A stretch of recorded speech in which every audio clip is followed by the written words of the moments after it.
هموطنان عزیزم، امیدوارم که یکی شما صحت سلامت سربلند و خانواده هم باشه. دوستای عزیزم، بعضی کامنتاری ها انسان ها مجبور میکنه که تا که بگیم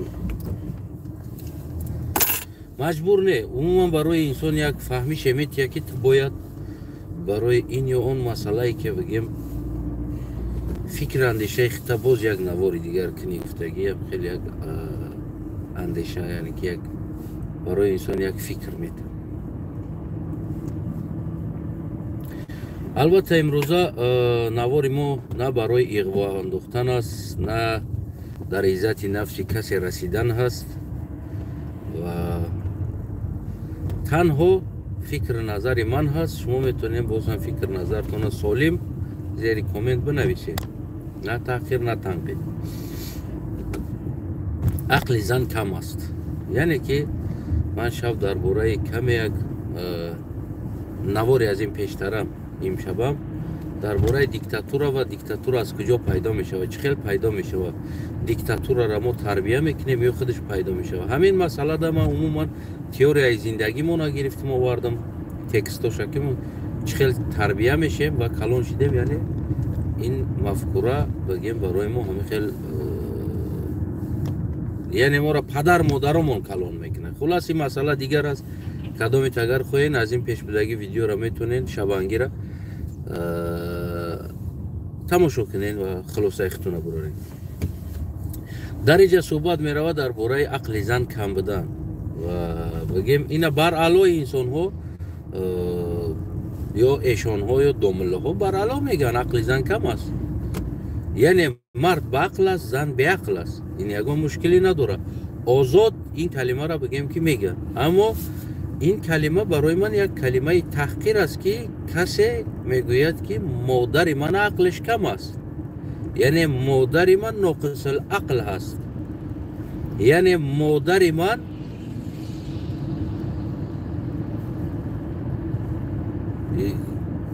دیوانه هست. تو این درجه بگیم که این زن ها، یعنی زن گفتن این مادر من هم دیگر در اونجا بگیم که در اون جمله داخل میشه و این خصوصا علاهیده نام کدام زن نمیگیره یا که نام کدام منطقه را نمیگیره که زنهای فلان منطقه عقلش کم است، میگه زن عقلش کم است، یعنی که زن.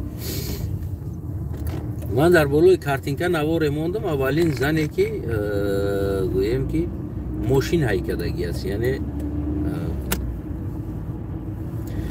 و چرا در اروپا مردمی تفکر نداره که زن ناقص العقل هست یا که عقلش کم است؟ چرا این تفکر در ما هست؟ یعنی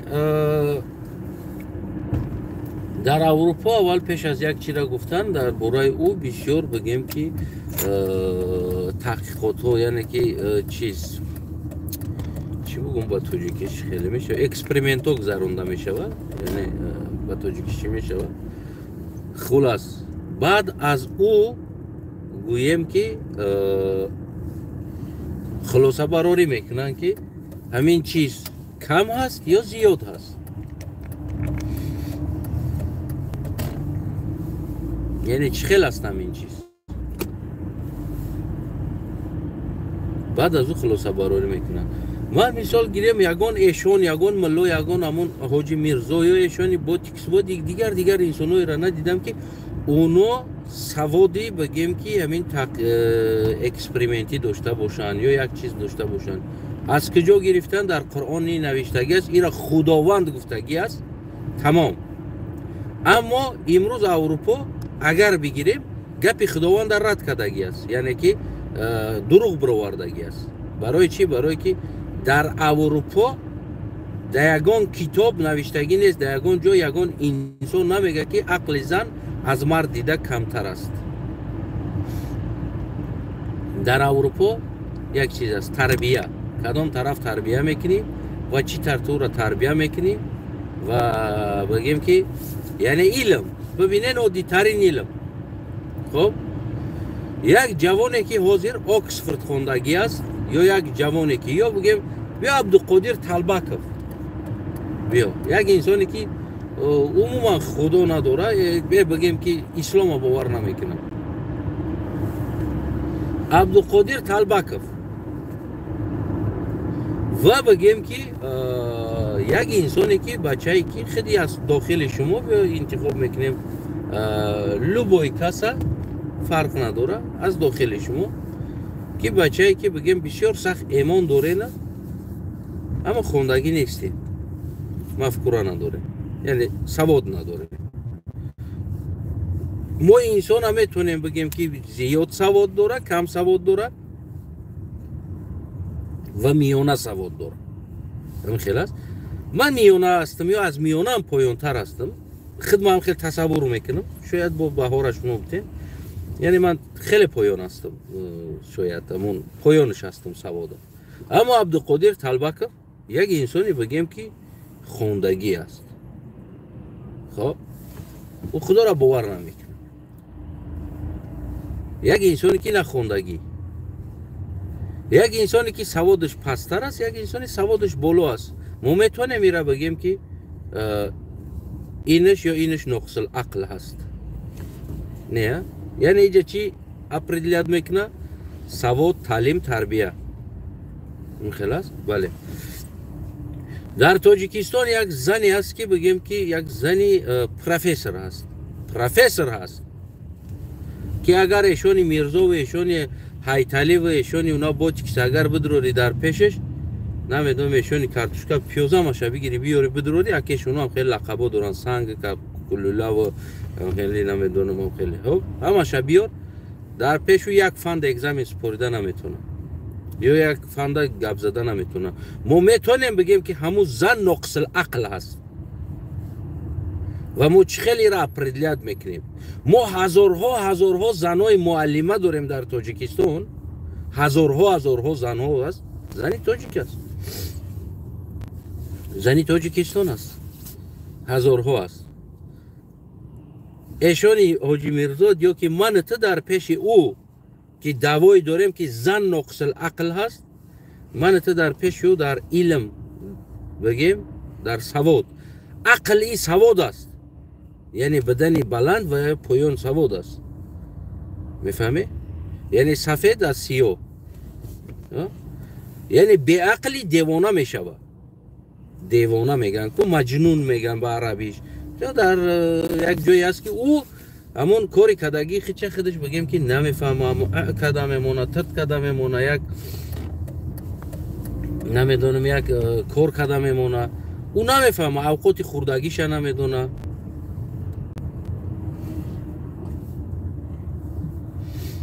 همین خلاص بله اما با کدام دلیل با کدام فکت ما باید زن نقص العقل بگیم خب اگر زن نقص العقل باشه سوال دیگر پیدا می شود خودی تو و من تو و دیگرات با دقت گوش کنید کی شما را کلان کرد پدر یا مادر بیشتر پدر کلان کرد یا مادر سهم کی زیاد بود در تربیه تو یعنی همه تو من دیگر انسان ها میدونیم پدر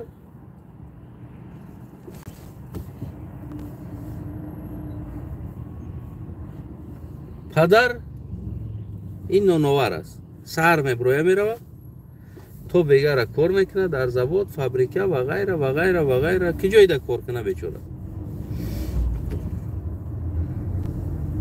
بگه میویه اون خلاص از سهر تر میشوه میپشونه میخیزونه درس روید میکنه میوی بگه میوی درس تا پرویرکه میکنه و میگه بچه هم بخون میگه برات شرایط آماده میکنه تمامی همین شرایط زندگی برات هست آماده میکنه نگاه و بینت میکنه این کیست؟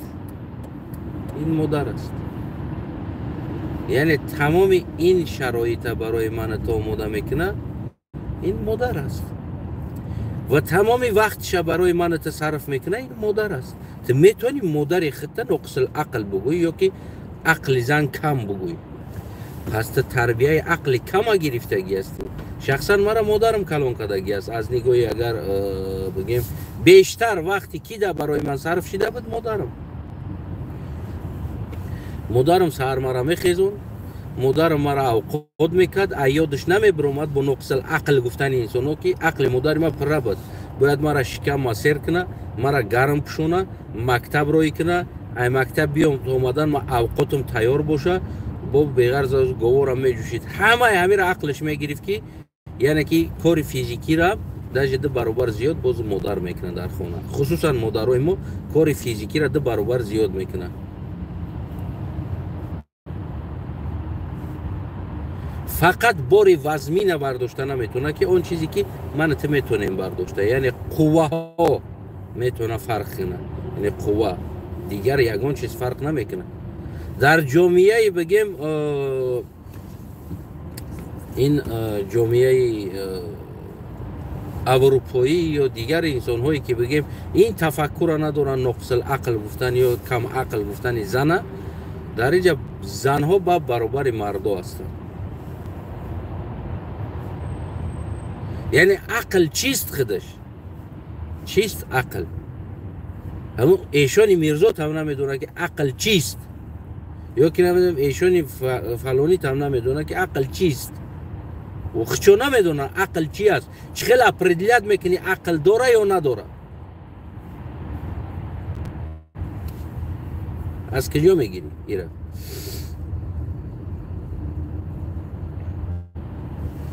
من کم سکسولوژی هم انترسوات میکنم برای سلامتی انسان خودش دیگر چیزو. ببینید دوستای عزیز، زن اگر خواه، یعنی که اگر بیز استانوف که بگیم که همون اتنشینش میکنه، نه که مرد возможность نداره، نه که بیز استانوف که میخواه. اگر که مرد هم возможность میداشت که مثال گیریم همون چند قدر بگیم که همون اگر این چیز میتونست که بکنه، باور که دنیا را جزیر میکرد. فقط همون اگرانیچینی است ده، همون یه بار دو بار خواه میره و دیگر بگیم اون طرفش تا قواش نمیرسه، تمام دیگر حواس میکنه و دیگر کار نمیکنه یگان چیز، تمام. لیکن حواس داره، حواسش نمیبره.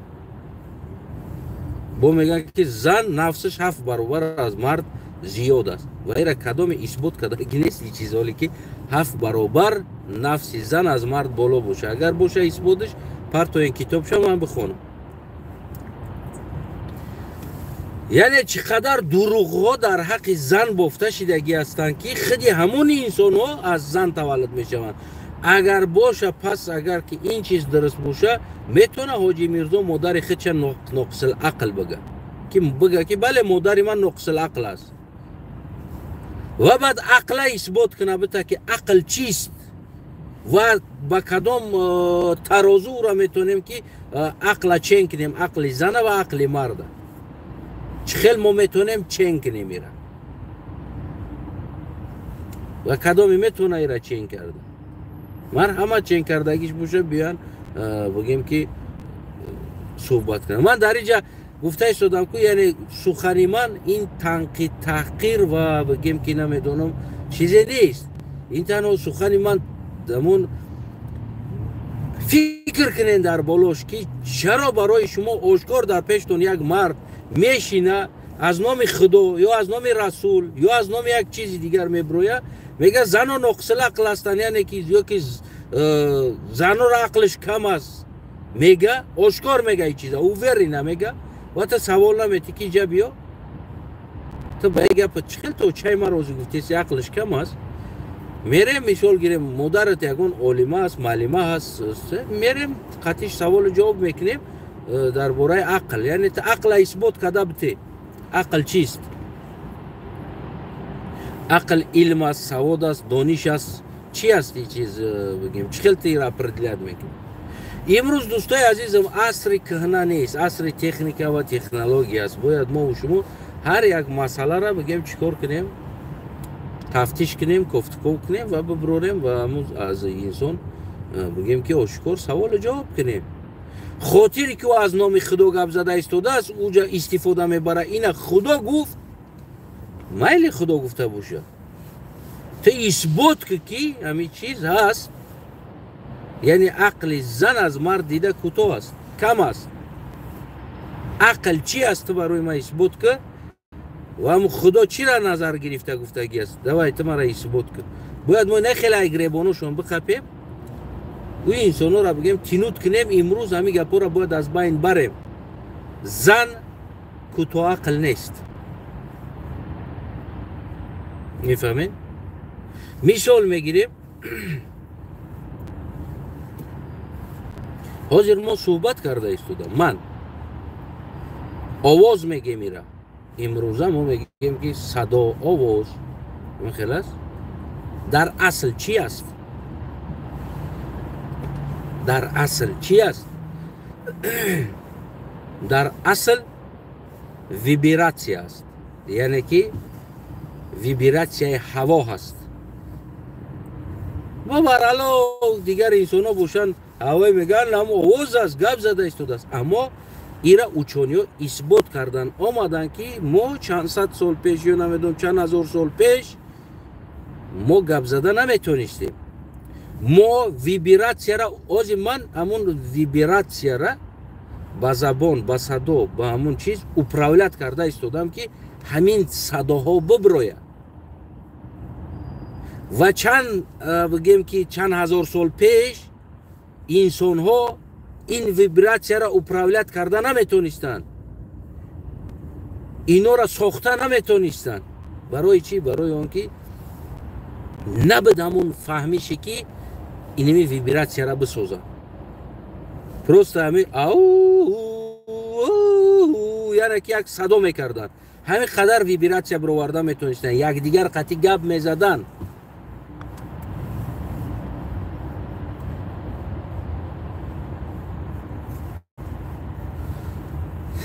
تکا ترکمن چقدر قدر بزی تکا سوزی سلامتیت.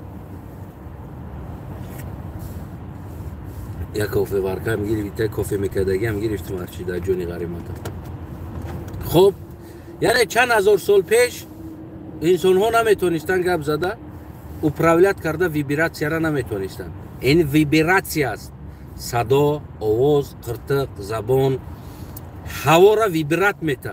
اینمی آوازها، اینمی صداها میبروید که امروز من تو میشنویم و میفهمیم این چیزا. با انمی طرز ویبراسیون جواب میتیم. این ویبراسیون است. هوا یا آهن ابزه تن صدا میروه، یعنی ویبراسیون میته، صدا عبارت نه. این ویبراسیون است، این چیزی نیست. امروز ما ای را ساختیم، بعد از این همین ویبراسیون را به الفاویت داخل کردیم. میفهمید؟ همین ویبراسیون که ما گپ میزنیم همین صدا را به الفاویت وارد کردیم. یعنی امروز میتونیم که همین ویبراسیون را نویسیم، یعنی زنگ مونیم و بگیم که همین کدومی کدوم زنگ است، کدوم صدا میته. یعنی چی ویبراسیون قطعی ما میتونیم او را صدا کنیم. این عادی‌ترین چیز است. اینا اوچونی و انسان ها نمیروند، مرکه نمیخورن، شکم نقشیدگی نمیزنن مرکه رو و او انسان ها برای گپاشون جواب دادن تحقیقات میگذرونن. بعد از اون میبروین میگن که این گپ حق داره یا که حقیقت نداره. شکم زدگی نه قدر حضرت داملوی ما یگان چرا تحقیقات گذروندگی نیست. خوندگی چیزش میگن همین تو پتوخری است. تمامی دیگر شک نداره در اینجا، یگان شک نداره. میگم هیچ وقت باید علمی که در یک جامعه است او شک داره. من ایرا از روی بگیم که من تحقیقات عالم ها میگم، علمی که در یک جامعه مونه او شک داره، او شک داره، ریال شک داره. امروز شک پیدا شدنی همون بعضی مسئله ها برای اون که یک جا مونده است. یعنی برای چی؟ من براتون اثبات کردم. کودکی که تولد میشوه اگر کلان نشوه در اطراف میبینی همه کلان شده ایستاده است، او کودک کلان نمیشود.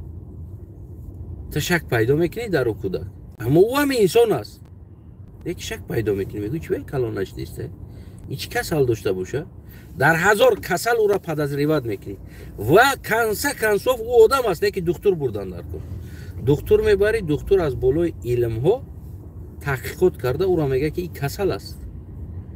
یعنی که علمی که رشد نمیکنه، یعنی ابنولیت نمیشوه، تحقیقات نمیگذره تا که جا حق است یا نمیدونم کمبودی هاش ایلوه کردن، نوکه نمیسته که علم نوکه نمیسته. علمی که میسته در جا قاق میشه او شک داره، 100% شک داره. پرست اما شما برای چی بگیم که دیگر کشورها، دیگر انسان ها همین خیلی چیزهایی که قاق میشه که قبول نمیکنن، به پرتوینش درشی تحقیقات میکنن، کتابای نوش همه برورن، میگن که این است، برای که او قاق شده موندگی است. نماجد بید این دنیا قاق شوه مونه، آب است، روان است، شمال است، میجیم با درخت است، طبیعت برگش میریزه با پیدا میکنه. همین خیلی است، درخت مایده است، کلان میشه، میوه میته، قاق میشه، یعنی سرکولیت داره. یگان علمی که ده جا میمونه نمیقدر است، دیگر نمیجیم با سرکولیت نداره، او شک داره، 100% شک داره. من شک میکنم، میفهمین؟ 100% شک داره. مثال 1 میلیون جایش هست که شک داره. بیاین علم دنیاوی قطعی بگیریم، اثبات کنیم، بگیم که ما تنها در معجزه باور میکنیم. معجزه مثال یک واسه کتابی، لبوی کتابی که همون 100 ورق است، علاوه که در بین علامون کتاب در نمیگیره، لبوی کتابمون در نمیگیره. خونه را در بته، در درش کتاب مون 50 تا 10 تا کتاب هم خیلی بربر مون، کتاب در نمیگیره. میدونیم برای چی؟ در چیزی میگیره که هوا داشته باشه، در پرسترانسوش هوا داشته باشه. کتاب جقیدگی است، تو اگر درونوش هوی نکنی کتاب در نمیگیره. در درون لبوی علاو لبوی نمودی کتاب بمون در نمیگیره، فقط گردش همو بگیم که میسوزه کمه، درونش در نمیگیره. ما این را تحقیقات نمیگذارونیم. اما یگان جا اگر یگان کتابی را بینیم که در نگرفته باشه، کتاب اگر قرآن باشه، نمیدونم تعلق به دینی داشته باشه، ما این را میگیریم معجزه میکنیم میبروریم. ما باید اکسپریمنت کنیم. اکسپریمنت یعنی کتاب عادی را همون قدر ورق داره، یک چی را در بتی علاوه بتی، در مابینش هم خیلی جوس مون کتاب هم خیلی مون که همون کتاب میسوزه نمیسوزه، کتاب نمیسوزه. چیزی که هوا نداره علاوه نمیگیره. اگر در مابین علاوه هم باشه هوا نداره علاوه نمیگیره، در نمیگیره او چیز. یعنی عادی ترین باید ما این چیزا را به نظر بگیریم.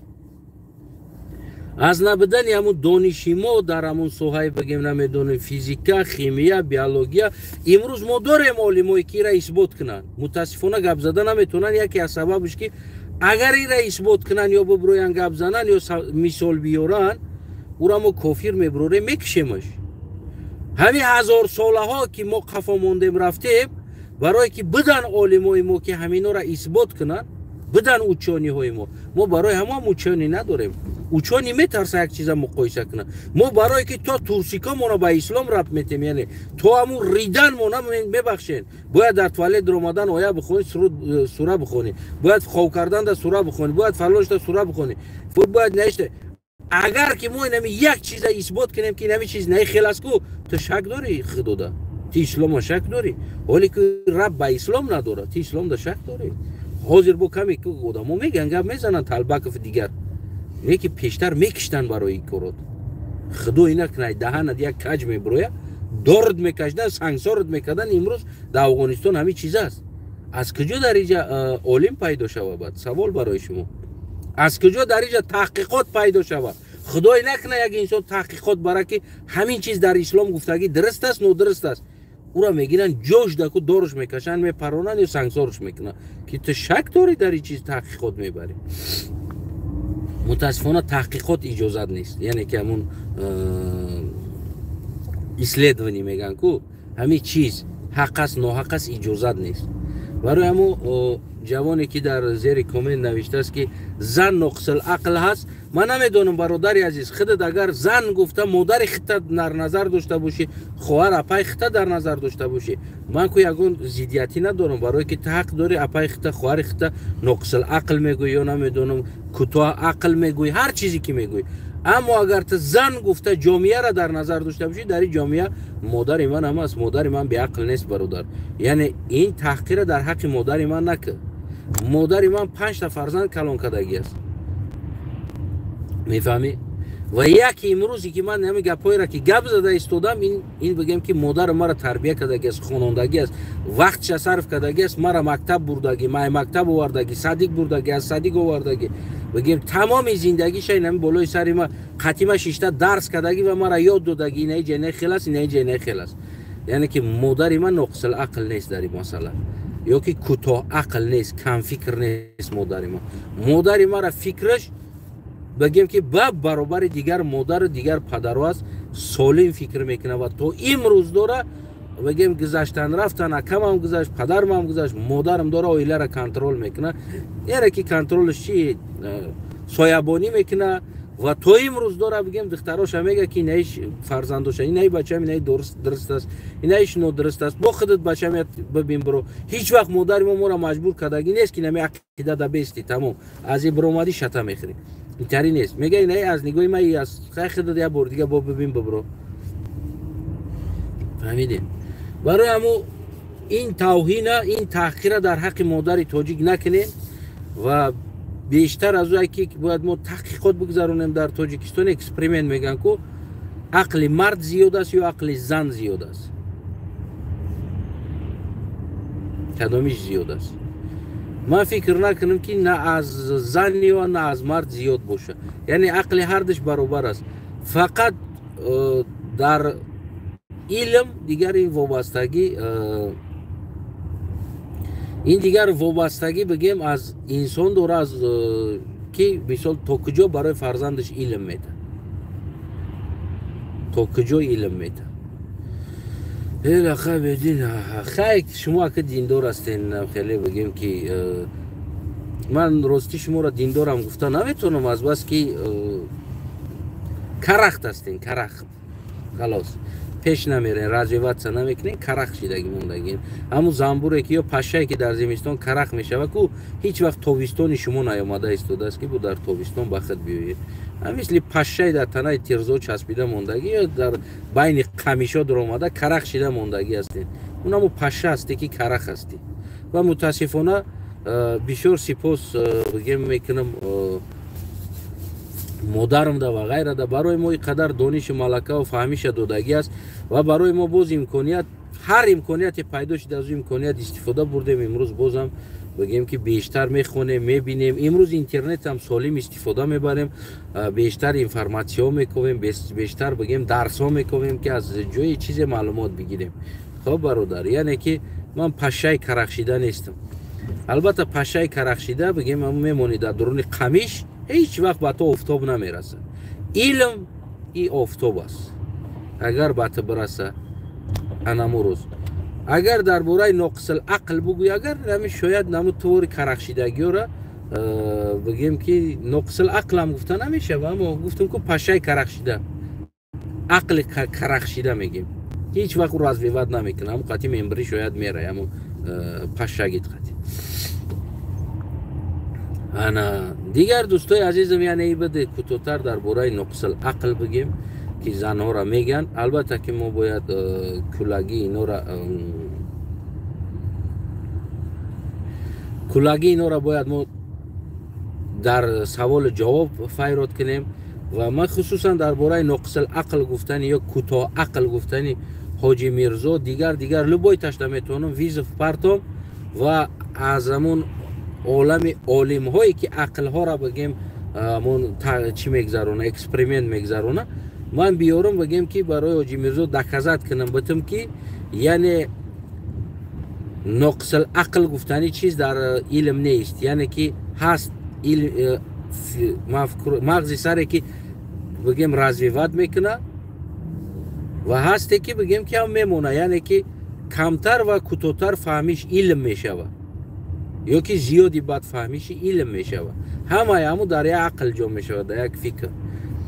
اما او انسان هایی که بگیم اونم بیچاره بگیم مثال نقص العقل میگن، بیچاره میکنن نمیدونن، مثال خوردگیش نمیدونن، نمیفهمن کجا رفته ایستادن، یعنی میگن که مجنون میگن. یعنی او را خیلی بگیم میشود که اون انسان ها بگیم واقعا دیگر نمیتونن، او قبول نمیکنن یگان چیزا، و عقلی که چیزی را قبول کرده میتونه او نقص العقل حساب نمیشه. و در درون دیگه چی مرد چیزن بگیم که هستن. اگر ما همو درونی بگیم که مفکورایی که بگیم همو دیوانه میگیم که اگر بریم همو جا را حساب کنیم، از زن دیده مرد زیادتر است در همونجا، یعنی مرد زیادتر است.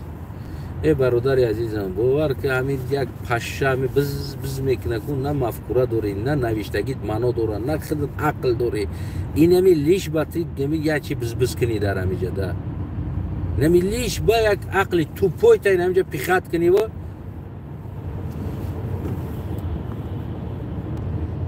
ای بچه باور که تاجیکستان نمی پیش نمیره و برای که نمی تو بر این توپویو هستی.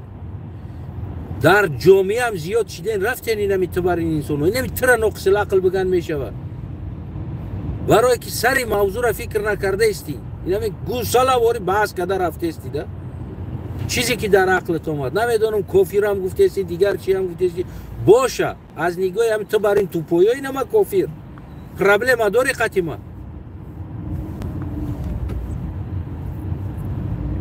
باید برای کافر نبودن تو پای شیدن در کار است، خلاص کرخ شیدن در کار است. و چیز را فهمیدی تو کافر میشه ایس رز автомати. این هم خیلی از دوستوی عزیزم، این هم خیلی بگیم که این همه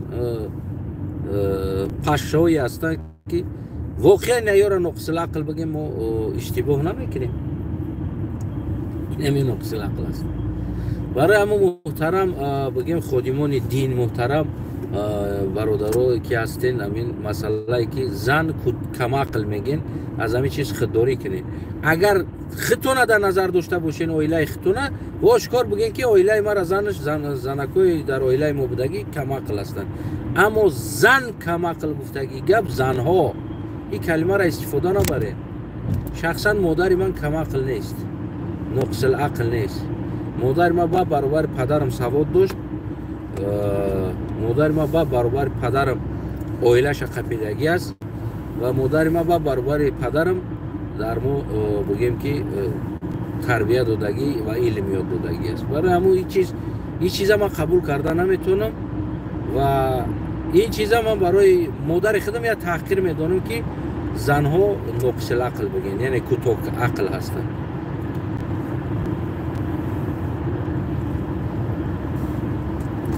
از همین چیز خودداری کنین خوبتر میشه. زن هست دنیا هست، باور کنین. ببینین دوستای عزیز، میگن حتی که همون فکرها را ببینیم. اولین بار بگیم که مرد آفریدن، مرد در درون ملائکه ها بود، در درون فرشته ها بود. یعنی فرشته میگن که چقدر زیبا از فرشته ها که در جنت برای تا 70 تاشه بگیم پدرکش میکنن، 72 تاشه. تصور کرده میتونی؟ یعنی حضرت آدم در درون زمان فرشته ها زیق شید، عشق ورزی نکرد، خط فرشته ها بازی نکرد، گپ نزد، درون باغا در راحت نکرد، بفرشید، رفت در یک جا خوش برد، کیفیتش ویران شد.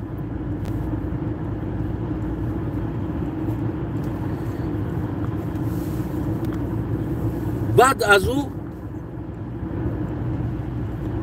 از قبرگاه چپش دید که همون آفریدگار، یعنی که اینقدر فرشته ها خشش نیامده است، از قبرگاه چپش زن آفرید.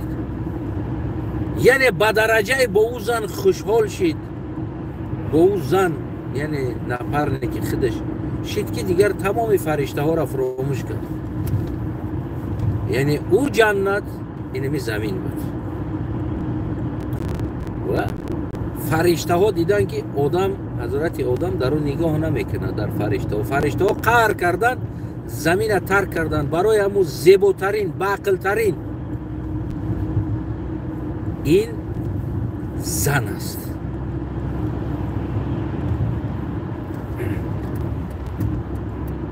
میدونی؟ ستم دنیا زن است. ستم این دنیا زن است. اگر زن نباشه ما مرا جزیر میکنیم میپرتیم. در خانت آبادی خانت تازگی خانت زن است. خانه ما برا زن نیست میگو که چه خیلی جزیر است. این جای پرتفتگی یا پرتفتگی جای پرتفتگی.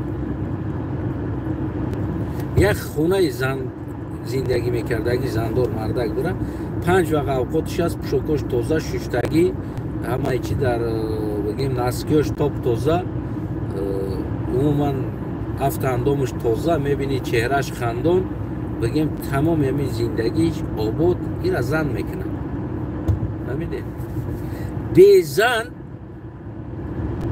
نقص العقلی اوسو بیسته کو مردک نقص الافلاس شده میره جزیر شده بو میگیرین میرین. اگر زن نباشه بو میکنین. واقعا میگم این چیزا. برای امو برادرای عزیزم در حق زن یا نمیدونم حضرت های دملا حضرت های نمیدونم ایشانا در باره زن آمدن ده خودی ما و شما که از زن به دنیا آمدیم حق تحقیر کردن زن نداریم. حق کم کردن زن منت نداریم. از این چیز مکسیمالی خودداری کنیم. فکر نظر سالم داشته باشین زیر کامنت بنویسید. باقی سلامت سربلند و خانه آباد باشین. بدرود تو با درودهای دیگر.